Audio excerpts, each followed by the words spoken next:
Welcome back to Sohini's blog. আজকের ব্লগটা দেখো, আজকে পার একটা অনুষ্ঠান ছিল, সেখানে গেছিলাম।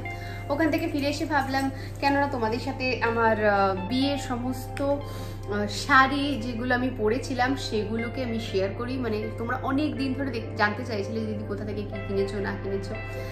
আর দেখো, আমার যা যত সামান্য গয়না ছিল বিয়ের পরার এবং যেগুলো পরে আর কি বিয়ে করেছি সেগুলো নিয়ে তো আমি ব্লগ করেছি। তোমরা যে যার মতন ভালো মন্দ যা বলেছো মেনে নিয়েছি।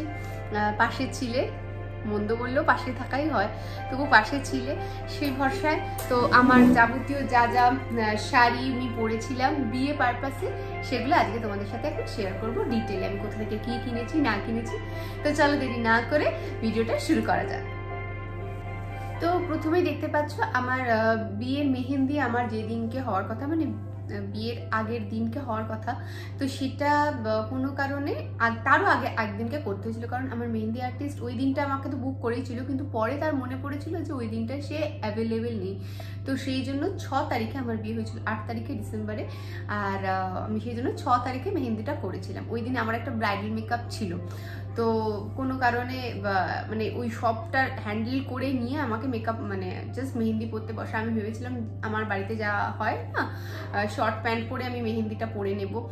আর কিন্তু আমার মামাতো ভাই যে আমার ফটোগ্রাফি করেছে বিয়ের, তো সে আমায় বললো যে তা কি হয়, তা কি সম্ভব, একদম না, তুই একটু সেজে নে, সাজবি না কেন, একটু কিছু স্টিল ফটো আমি নেবো। আমি বললাম কিছুই থাকবে না, দরকার নেই, ক্লিপ নেওয়ার দরকার নেই।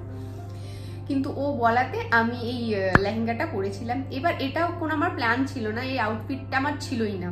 তোমরা সবাই হয়তো জানো যে আমি গুছিয়ে কাজ করেছি ঠিকই, কিন্তু দামি কিছু কিনিনি। বিশ্বাস করো, আমার কোনো কিছু যে আহামরি এত বাজেটের চাই, এত দামি চাই, একমাত্র বিয়ের শাড়িটুকুনি ছাড়া বাকি কোনো কিছুই আমি, সেটাও একটা ঘটনা আছে বলবো, দামি করতে পারি। কারণ আমাকে নিজেরটা নিজেকে করতে হচ্ছিল, সেই জন্য আমি বেশি খরচ করতে চাইনি। তো এই দিনকে যে লেহেঙ্গাটা আমি পরেছিলাম সেটা আমি, যে দাদা আমার সাথে কাজ করে ব্লাউজ বানানোর জন্য, সে আমাকে এটা গিফট করেছিল। এর উপরে একটা ব্লাউজ ছিল ঠিকই, কিন্তু সেইটা সেই মুহূর্তে তখনও রেডি হয়নি। পরে আমাকে আজকেও ফোন করেছে, 1 বছর পরও ফোন করেছে, তুমি এখনো নিলে না ব্লাউজটা, আনা আজ যাবো কাল যাবো করে আমার আর নেওয়া হয়নি। তো এটা হচ্ছে সেই কস্টিউমটা। এবং তার সাথে আমি যে মাথাপট্টিটা পরেছিলাম, আমার 3টে মাথাপট্টি আমি কিনে রেখেছিলাম। বিশ্বাস করো, আমি বিয়েতে এক্সট্রা অনেক কিছু কিনে রেখেছি, আর সেগুলো সবকটাও কাজে লেগে গেছে। আমি ভাবিনি এটা আমার ইউজ হবে, আমি ভাবছিলাম এটা এক্সট্রা আছে, থাক, কখনো পরে কোনো শ্যুটে কারোর কোনো মডেলকে আমি ইউজ করে দেবো ব্রাইডালে। তো এটা আমি সেদিনকে পরেছিলাম। এবং তার সাথে যে কানের দুলটা আমি পরেছি, এটা আমাকে আমার পিঙ্কি দিদি, যে আমার ব্রাইডাল মেকআপ বা আমার সাথে কাজ করে, তো সেই পিঙ্কি দিদি আমাকে এটা কানের দুলটা দিয়েছিল কোনো এক জন্মদিনে, আমাকে 2021-এর জন্মদিনে হবে হয়তো, বা হ্যাঁ 2021-এর জন্মদিনে আমাকে এটা দিয়েছিল। তো সবই এরকম ভাবে জোগাড় জাতি করে এই সাজটা হয়েছে। তোমাদের ভালো লেগেছিল, আবার অনেকে লাগেনি। এসব মিলিয়ে মিশিয়ে এই সাজটা এরকম। দেখো আমি মুখে বেশি মেকআপও দেয়া নেই, মানে ঠিক করে মেকআপ দেয়া নেই, কোনো লাইনার টাইনার ঠিক করে দেয়া নেই। এরকম ভাবে সেদিন এই সাজটা কমপ্লিট হয়েছে। এর পরের দিনে আসছে আমার সঙ্গীতের লুকটা। সঙ্গীতের লুকটা আমি একটা লেহেঙ্গা পরেছিলাম। এবার আমি অনেকের কাছেই খুঁজছিলাম যে মানে এই সঙ্গীত পারপাস, মানে ওই দিনকে বাকিদের পরার জন্য মেহেন্দি আর্টিস্ট আমি রেখেছিলাম, বাকিরা যাতে বিয়েতে মেহেন্দি পরতে পারে, সেই জন্য মেহেন্দি আর্টিস্ট রেখেছিলাম। এবং সবাইকে নিয়ে একটা ঘরোয়া অনুষ্ঠান হয়েছে। এবার সেটা ঘরোয়া করার আগেও ছিল আমাদের ছাদটাকে সাজিয়ে করার আমাদের প্ল্যান ছিল।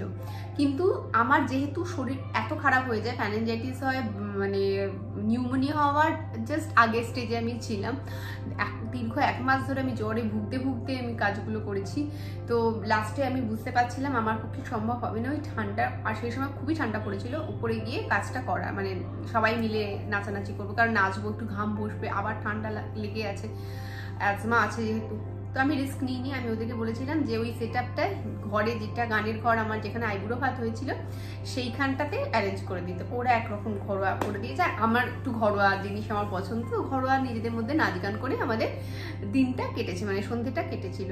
তো সেই জন্য আমি চেয়েছিলাম যে হেভি কিছু আমি পরবো না, যাতে আমার বাড়ির মধ্যে করা অনুষ্ঠান যেন লুকটা সেরকমই থাকে। আমি এক্সট্রা অর্ডিনারি কিচ্ছু হবো না, একটা দামি বা বড় কিছু একটা জিনিস পরলাম, ভালো কিছু একটা পরলাম, সেটা সত্যি হয়তো আমাকে আমার জন্য নয়। তখন মনে হবে না যে আমি যেটা নই সেটা হওয়ার চেষ্টা করছি। আমি তা এরকম ভাবে শ্রীদেবী হয়ে যেতে পারবো না এরকম করে একটা ভালো লেহেঙ্গা পরলে।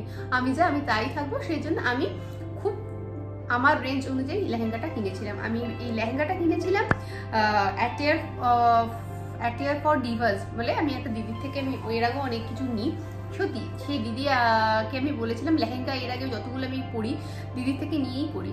এটার বেশি দাম না, 3-4-এর মধ্যেই এটার দাম ছিল। হ্যাঁ, 3-3.5-এর মধ্যে তো এটার দাম হয়েই যাবে, এর বেশি দাম ছিল না। আর হ্যাঁ, আর ব্যাস এই লেহেঙ্গার তারপর ব্লাউজটা বানাতে হয়েছিল, আর এটার সাথে এই ওড়নাটা দিয়েছিল। এবং এর যে মাথাপাট্টিটা আমি নিয়েছিলাম, যে কটা মাথাপাট্টি দেখছো আমার বিয়ের রাতেরটা বাদ দিয়ে বাকি দুটোই, একটা হচ্ছে বাকি দুটোই কার্ট থেকে নেওয়া আমার, ঠিক আছে? আমি একবার দেখিয়ে দিচ্ছি। এইটা হচ্ছে সেই ব্র্যান্ডটা, হ্যাঁ দেখো, কার্ট। এটা তুমি নেটে সার্চ করলে পেয়ে যাবে। এদের আমি একটা পরে আংটিও নিয়েছিলাম। এনিওয়েজ, তো এর থেকে আমার মাথাপাট্টিগুলো নেওয়া ছিল। এগুলো তুমি গুগলে সার্চ করলে পেয়ে যাবে। কার্টে ওয়েবসাইট থেকে আমি নিয়েছিলাম, এটা আজিও তো, আর ফ্লিপকার্টে, অ্যামাজনেও সব জায়গায় এর রেপ্লিকাগুলো পেয়ে যাবে কম দামে। কিন্তু আমি এটা আসলটা কিনেছিলাম এদের ওয়েবসাইট থেকে। আচ্ছা, তারপরে আসছি আমার হাতে কি পরেছিলাম সঙ্গীতের দিন। হাতে যেগুলো দেখছো আমার পার্লের যে ইয়ে ছিল, এই গয়না তো আমি বলেই দিয়েছি, আমি এখানে কেন গয়না বলছি।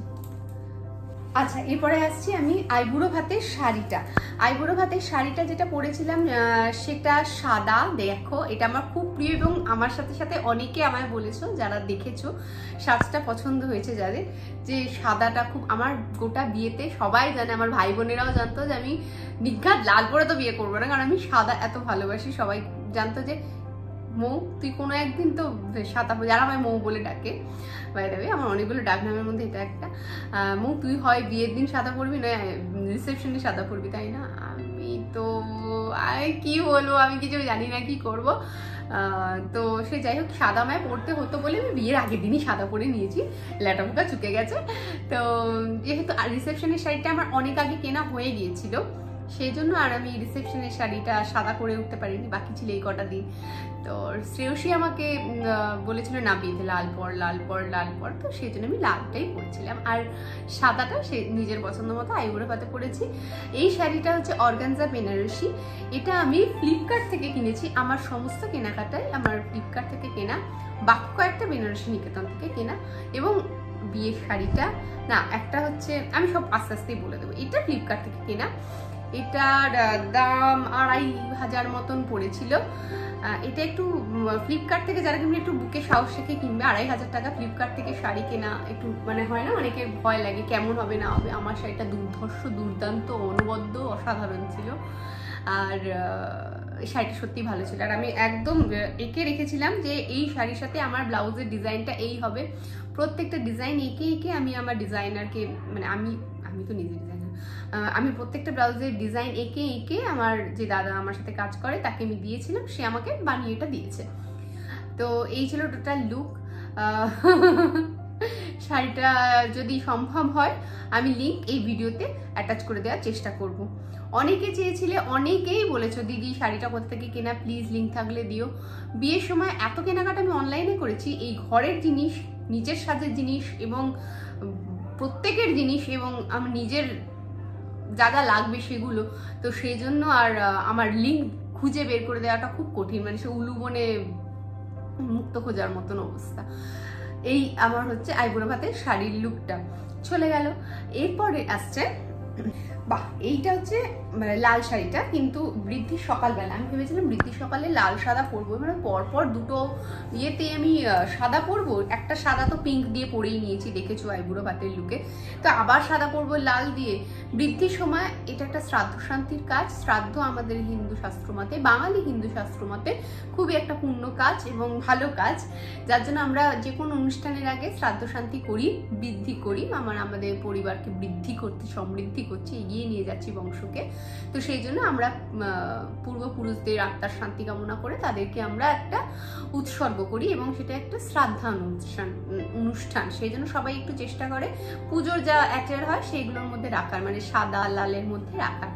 তো এই পারপাসে কিন্তু লুকটা হয় সব জেনে, আর কিন্তু আমার সেই কারণে আমি সাদা রাখতে পারিনি। কিন্তু আমি চেয়েছিলাম যাতে মানে রাখবো না যে সাদাটা আগের দিনই পরেছি, পরের দিনে আমি যাতে লাল চেয়েছিলাম, লালের মধ্যে যেন একটু সাদার কাজ থাকে। তো আমি এই শাড়িটা পরেছিলাম। লাল শাড়িটার মধ্যে পুরো পাড়টাতে কিন্তু সাদা মানে সিলভার জরির কাজ করা আছে এবং এটার সাথেই এই ব্লাউজ পিসটা ছিল। আমি ব্লাউজের হাতাটা দেখো, ডিজাইনটা অন্যরকম করেছিলাম এবং এর প্রত্যেকটা ব্লাউজের পাড়গুলোতে আমি সিলভার জরি বসিয়েছিলাম। এগুলো আমি কিনে দিয়েছিলাম দাদাকে, দাদা সেই মতন করেছে। ব্যাস এই তো হচ্ছে টোটাল লুকটা। এবং এর সাথে আমি দুটো মুকুট কিনেছিলাম, দুটো মুকুটই আমার শোলাঘর থেকে নেওয়া। একটা সাদা নিয়েছিলাম, যেহেতু আমার আর কোথাও সাদা নেই সেই জন্য মুকুটটা একটু সাদা রেখেছিলাম যাতে ওটার উপর চোখ যায়। আর লাল সাদাটা রেখেছিলাম রাত্রিবেলার জন্য, যেহেতু রাত্রিবেলা একটু গর্জিয়াস থাকবে ওই জন্য একটু ওর মধ্যে গোল্ডেন কাজও ছিল, লাল সাদা গোল্ডেনের তিনটের উপরে কাজ ছিল। আমার সন্ধ্যেবেলার মুকুট, আমি দুটো মুকুট কিনেছিলাম। আর গাছকুটটা তো আমার হাতে বানানো। ব্যাস এই ছিল আমার সকালবেলার সাজটা। বিয়ের দিন আমার টোটাল 4টে লুক হয়েছে, তো এটা একদম ভোরবেলার সাজ। তারপরেরটা হচ্ছে আমার গায়ে হলুদের প্রথম সাজটা, সেটা দেখাচ্ছি। বলতে ভুলে গেছিলাম যে এই লাল শাড়িটাও কিন্তু আমার ফ্লিপকার্ট থেকে কেনা। এই লাল শাড়িটা আমার ফ্লিপকার্ট থেকে কেনা, লিঙ্ক থাকলে দিয়ে দেবো তোমাদের এখানে অ্যাটাচ করে, কেমন? আচ্ছা, এরপরে হচ্ছে গায়ে হলুদের প্রথম সাজটা, যেটা এটা ঘিয়ে কালারের একটা শাড়ি। এটা আমি জানতাম না, এটা কোনো প্ল্যানে ছিল না, কিন্তু বন্ধন আমাকে আমার বিয়েতে এটা গিফট করে। হ্যাঁ, তো এটাও নিজেই প্রায় বানিয়েছে। আমাকে যখন দোকানে গিয়ে পাড়গুলো কিনছে, এটার সাথে ওটা, এটার সাথে এটা কিনা দেখো, এই ব্লাউজটা পরবো কিনা দেখো, তো ওই সব ব্লাউজ আর শাড়ি দুটোই ওর দেওয়া। এবার ও কোথা থেকে কি করেছে দেখো, এটা একটা থান কেনা এবং যেখানে যে কোনো তুমি টেলার শপে গিয়ে যে কোনো পাড় নিয়ে গিয়ে বলবে এর সাথে লাগিয়ে দিতে, তুমি এরকম শাড়ি বানিয়ে নিতে পারবে। এটা খুবই একটা ইজি প্রসেস, যদি তুমি এটার কপি করতে চাও। তো না করতে চাইলে আরো ভালো। আচ্ছা, এরপরে আসছে গায়ে হলুদের শাড়ি, যেটা ছেলের বাড়ি থেকে আমার জন্য এসেছে এবং সেই শাড়িটা আমি পরেছি, পরে আমার গায়ে হলুদ হয়েছে। এই শাড়িটার একটা ঘটনা আছে। আমি শ্রেয়সীর বিয়ের সময় দেখেছিলাম শ্রেয়সী এই ধরনের কোনো একটা শাড়ি পরে গায়ে হলুদ করেছিল, কিন্তু গায়ে হলুদের সময় আমি প্রেজেন্ট ছিলাম না, কারণ আমার ওই দিনকে সাজানো ছিল এক জায়গায়। আমি বিয়ের রাত্রিবেলা গিয়ে পৌঁছেছিলাম, গায়ে হলুদের সময় থাকতে পারিনি। পরে ফটোয় দেখেছিলাম শ্রেয়সী এই পরেছেন। এটা বহু আগে এটা অ্যাড টু কার্ট করে রাখা ছিল, ফ্লিপকার্ট থেকে এটা আমার কেনা এবং এসছে। এবং এটা আগে থাকতে, যেহেতু আমার বিয়েটা আমি নিজে করছি, বহু আগে এগুলো কিনে রাখা ছিল এবং এই বাড়িতেই সেটা ছিল এবং সেখান থেকে এটা গেছে। এবং পরে যখন শ্রেয়সীরা দেখছে কি কি শাড়ি কিনলে, আমি তো একটা সুটকেসের মধ্যে রেখেছিলাম কি কি শাড়ি হবে, বিজয়ের পরে যখন গিয়ে দেখছি, বলছি বাবা এই একই শাড়ি, তো একই শাড়ি বাবা, দেখি সবাই কিছু না কিছু বলে যে এটা ওটা কপি করা। এই দিন দেখ বাবা কেনা হয়ে গেছে, আর কিছু করার নেই, বলবে আমার কি, আমার তো পরা নিয়ে কাজ, আমি পরে নেবো। ইভেন ব্লাউজের কাটিংটা অবধি, শ্রেয়সীর ব্লাউজের যদি কাটিংটা দেখো, দেখলে বুঝতে পারবে। এবং আমার টেলার যে ছিল, আমার এতগুলো বিয়ের ব্লাউজও করছিল কাজ, তখন ওর হাতে ছিল। ও না মানে হ্যাপাজার্ড হয়ে যাচ্ছে। আমি যদি এই ডিজাইনটা অলরেডি ওকে বলা যে সহজে বুঝতে পারবে যে দেখো আমার শ্রেয়সী ছবি দেওয়া আছে, এরকম একটা বানিয়ে দাও তাহলেই হবে। কিন্তু ও তখন এতটাই কেটেছিল যে আমি যখন শ্রেয়সী বলছে ডিজাইনটা পাল্টে দিই যদি তোর অসুবিধা হয়, আর আমার কোনো অসুবিধা নেই। এখন দেখো অনেক কিছু আমরা করি, একই প্ল্যাটফর্ম আমাদের শেয়ার করার জিনিস, তো এর সাথে ওর এটা মিল হতেই পারে, কি আছে, এত ভাবনার কি আছে? আমার তো অস্বীকার নেই, আমি ওরটা দেখেছি, ভালো লেগেছে, তাই আমি আমারটা করেছি। এর মানে এই নেই তুমি কপি করছো, কপি করবে তো ভয় পাওয়ার কিছু না। যদি করো বলো করেছি, আর যদি না করার হয় করো না। আমিও তো করছি, আমি স্বীকার করছি না, বা আমি করিনি, অথচ কেউ হয়তো বুঝতে পারছে না, হ্যাঁ অমুকের ফ্যান এসে আমার পেজে বাজে কথা বলছে, আমার ফ্যান অমুকের পেজে গিয়ে বাজে কথা, এটা করো না। হতেই পারে, কপি হয়ে যেতেই পারে। আমিও কি একরকম ভাবে তৈরি হয়েছে, আমারও কাউকে দেখে ভালো লেগেছে, তারটা দেখে আমি আমার মতন করে আমি আমার নিজেকে তৈরি করেছি। তো কপি জিনিসটা তো পৃথিবীতে চলছে, ভালো যার কিছু অন্যের হবে সেখান থেকেই যদি কেউ পজিটিভ কিছু নেয় তো ভালোটুকুনি নিয়ে সে এগোবে, এটাই কি কপি করা হয়ে যায়? এনিওয়েজ, তো সেরকম ভাবে শাড়িটা আমার কেনা, এবং গয়নাগুলো তো তোমরা ব্লগে দেখেইছো কোথা থেকে কি করেছি। ব্লাউজটা তো আমার বানানো। হ্যাঁ, এই লেসগুলোকে বলেছিলাম এখানে এমন বসাতে, আর এই জায়গাটা একটু ফুলিয়ে দিতে বলছিলাম, বেলুন করে দিতে বলেছিলাম, সেরকম ভাবেই এটা করা। ব্যাস, এই তো গেল এইটা। আচ্ছা, তারপরে আসছি বিয়ের বেনারসিটা নিয়ে।